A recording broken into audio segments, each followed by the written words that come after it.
नमस्कार मित्रांनो, मनी मॅनेजर्सच्या निफ्टी ॲनालिसिसमध्ये आपले स्वागत आहे। फ्रायडेला Nifty slightly gap down open झाली 24,361ला आणि 24,296चा लो देऊन 24,405चा हाय दिला आणि त्यानंतर 24,366ला क्लोज झाली। एकंदरीत निफ्टी 50 ते 70 पॉईंट्समध्ये साइडवेज मूव्ह करत आहे।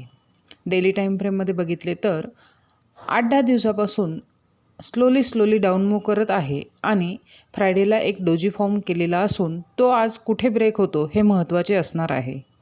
30 मिनिट टाईम फ्रेममध्ये बघितले तर 24,435 आणि 24,260 या दोन महत्त्वाच्या लेवल्स आहेत। जर 24,435 वरती ब्रेक झाले तर 24,570 हा एक अपसाईड हर्डल असून 24,670 दुसरा हर्डल आहे।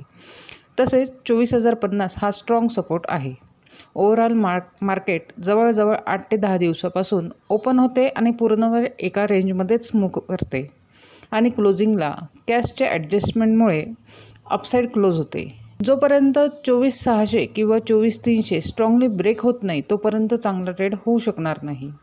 तसेच वॉर सिच्युएशन असल्यामुळे मार्केट गॅप डाऊन होऊ शकते, त्यामुळे ट्रेड करताना काळजीपूर्वक करावा।